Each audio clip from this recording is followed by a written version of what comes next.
Michigan Wolverine! AppStateCentral.com weekly podcast. All right, and welcome to the first AppStateCentral.com weekly podcast. I just want to give a big thank you to the Marching Mountaineers and the Appalachian State Sports Network for providing those sound clips you just heard in the intro. Obviously, the first one is the famous Miracle on the Mountain, and the second one was our big win in Michigan. Today marks our very, very first episode of this weekly podcast, like I just said earlier. So I guess there's no better way to start this off than by introducing ourselves. My name is Bryden. Some people call me B, and so to keep it easy, you can call me that as well. I'm a fairly recent grad from App, having graduated in 2008, and I now live in the Charlotte area. And what about you, Mike? My co-host, Mike. Well, as Brian said, my name is Mike, or if you happen to post on any given Saturday, Mountaineer message board, or basically any other kind of Appalachian or FCS message board out there, ASU Mike 83. Also a ASU graduate, class of 2006. Really excited to start the podcast out there for all the App fans, and looking forward to getting into it. Yeah, great. Like Mike said, we are both extremely excited to bring you this show. We are both diehard Mountaineer fans, and we just figured, hey, why not bring fellow Mountaineer fans something new, something they don't have? We've all been on all the message boards, all the websites, all the blogs. So we figured, why not create that and a podcast? So here we are. As you may or may not know, we launched a brand new site earlier last week called AppStateCentral.com. And our goal in doing that site wasn't necessarily to compete with all the other fan sites out there, but more to make one central location for everything. All the news feeds, all the message board chatter, everything all in one location. And that's why if you go to AppStateCentral.com, you'll see a bunch of different feeds from different sources that cover App State, whether it be the Mountaineer message board, AppFan.com, AppStateNation.com, the App Trail by Tommy Bowman, GoASU.com, etc. Everything, almost anything entailing and covering AppState.com or App State athletics is on our website. We just wanted to be one central hub for everything, so that's what we did. And then one added feature we added to the site, though, is we've made it so anybody, just the casual fan, can start your own App State blog through our site. So if you're an aspiring writer, an app fan, both, all the above, go ahead and take a look at AppStateCentral.com and start your own blog. So enough about the site, though. Just go take a look at it, and I promise you won't be disappointed. There was a lot of hard work put into it, and we really appreciate anybody signs up, gives us feedback, and contributes to the site. Mike, how about you let our listeners know any other way to get in touch with us besides the website? Yes, absolutely. We are very connected in the social media, so if you want to get in touch with us on Facebook, you can contact us, facebook.com/AppStateCentral, no spaces. We're also on Twitter, the same thing, twitter.com/AppStateCentral, and just kind of to touch on the blog aspect of the site as well. If you want to go on there and create your own blog on App State Central, and we see it and pick it up, and someone want to put it on the front page, we can just click a button away from promoting the front page as well. Yeah, exactly. And just to kind of elaborate on that, exactly like Mike said, it's a click of the button and you go on the front page. So if you create something that we think is worthy of being on the front page, we could do it like that, and you would be on the front page of a large App State website. So it's kind of a cool feature that we developed that I think people will really enjoy.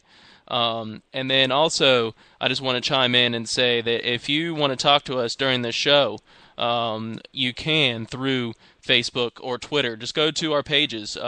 Mention us on Twitter. We'll get the tweet. We'll if we have time, we'll ask your question, answer whatever it is. Same on Facebook. If we have the time near the end of the episode, we'll definitely take some listeners' questions. So just a little outline of the show going forward. We're going to start it off with a little Debbie Downer, and talk about a few of the off-field issues, some of the controversy that has caused some of our players to no longer be on the team. It's definitely something that we don't like talking about, but at the same time, we feel like our fans need to know, in case they aren't so close to the program. Our fans need to know what to expect out of the backups. So, Mike, go ahead and start it off. Absolutely. It's not the most pleasant way to kick it off, but it's something that's obviously very important information. And one of the areas of the AF team that's been hit pretty hard by by guys not being able to make it on the team this year was the front seven, and two really big losses there with John Reiser, who was recently dismissed, and Lance Catania, who also had disciplinary issues and missed some time last year, and it was announced today all season he's not going to be able to play his senior year, and so.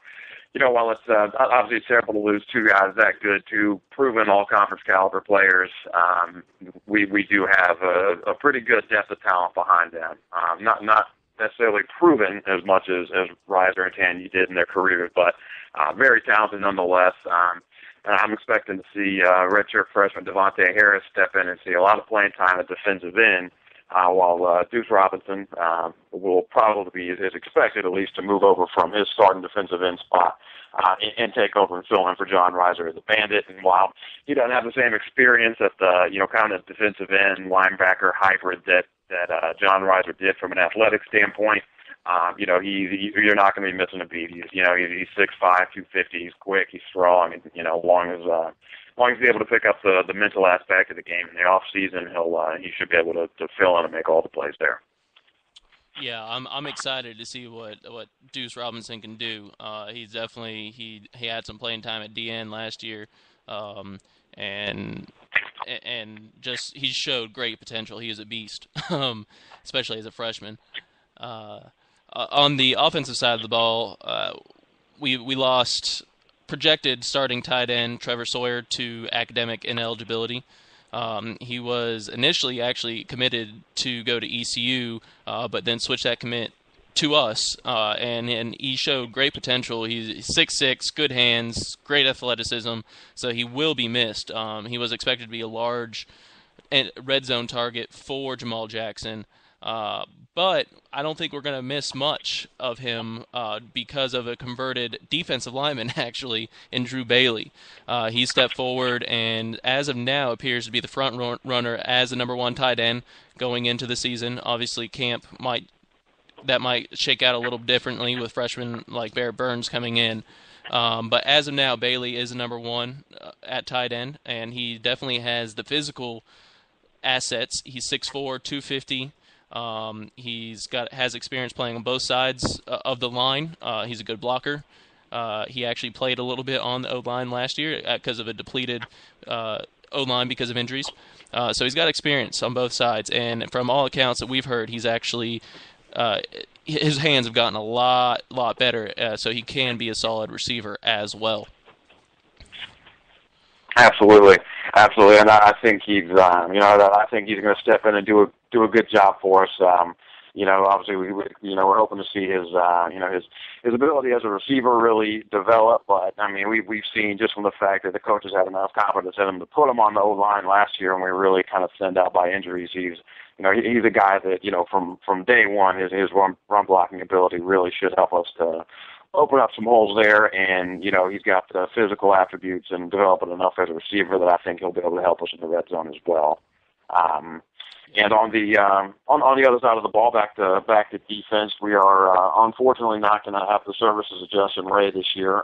He's also going to be out due to disciplinary issues with the university, and he really is a special talent. He's got incredible lateral quickness. He's a great player, but fortunately for us, if there is one part of the team that we really have depth and can absorb a loss like that, it is the linebacker core. Even without a player like Ray, we're still going to be able to put one of the strongest core linebackers at the FCS level on the field. Obviously, most all that fans are familiar with Jeremy Kimbrough. He's a All-American last year, preseason first team All-American this year. And on the weak side, we're going to have Brandon Greer, who somehow didn't make an all-conference team last year, but preseason is an all-conference player coming off a 97 tackle season in 2011. And we've got just, even though they're not as proven as some of the other guys, we've got a lot of really talented young linebackers. Some fans might remember Brandon McGowan. He stepped in and started a game during, when we played at Watford last year when Jeremy Kimbrough was suspended for one game, and, he'll probably see a lot of increased reps, along with true freshman John Law. Both those guys just have a lot of physical ability. They're both very athletic. They're both hard hitters. Both of them turned down offers from big schools to come here. Brandon McGowan was originally a Wake Forest commit. He decommitted and came here for us, and John Law was originally a Cincinnati commit to change his mind and come here. So these guys both have gotten into some big programs. Are both very talented, and along with the starters we have there, we should have ample depth to still put an excellent linebacking unit out there. Yeah, definitely. If there is a position we have to lose, linebacker is the one that we can take the hit at. Unfortunately, we obviously don't want to lose a player like Ray, but we have the talent to cover him at the linebacker core more than any other position. And back to the offensive side, we don't really know for sure how good this kid was going to be, but Quartario Morgan, he's going to be out due to academic issues. He was a 3-star prospect at a high school that actually went to Western Kentucky. App did recruit him out of high school, but he chose Western Kentucky over us. And then after a redshirt year, he decided to transfer back to App, and he had all 4 years of eligibility left. But again, unfortunately, he's out due to academic issues. So that leaves us with 2 seniors, Rod Chisholm and Stephen Miller, who will likely compete get the starting nod. And then we also have true freshman Tyshawn Holloway, who's, by everything I have read and heard, is a great back. He's a more physical runner. Both Chisholm and Miller, they're kind of the speedy type. Chisholm, we don't know a whole lot about him either. He's supposed to be coming in. He was highly touted coming in, but he sat out last year with academic issues, and he just didn't get much playing time behind Devin Moore. So we haven't seen a whole lot of him yet, but he definitely is. He's got the talent there. Hopefully he's put it all together and he can have a breakout year for us. Stephen Miller, we saw him last year as a scat back type. He's very elusive, explosive speed, and he's a great receiver out of the backfield, which is huge for us, especially in a spread offense and the jet type offense that Satterfield wants to run. That's very big in keeping the defense guessing. And so there's not much experience with our running back core, but the talent is definitely there. We do need at least one of these guys, if not 2, to have a breakout season, become all-conference type players in order to have as good of a season as we think we can. The running game is definitely going to be the most important aspect of it, though, getting that established. So absolutely. The as we all know, the running game is just kind of the foundation for our offense. If we're able to move the ball on the ground, that's really going to kind of open the playbook up and give Coach Satterfield a chance to really spread the ball around and keep the defense on their heels. And so having a running back step up, after kind of having a struggling running game last year is gonna really be a key. And I think we do have the talent there to really have the talent there to pick that running game back up.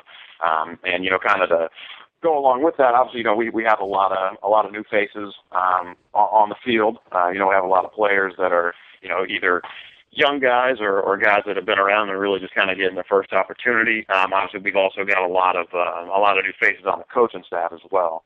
We had guys leave for different reasons last year. We had Coach Spear, Coach Elder, and Coach Glenn will go over to Western Carolina to take with Coach Spear taking the head coaching job over there and bringing a couple of guys with him. Also had some guys that just weren't retained at the end of last season.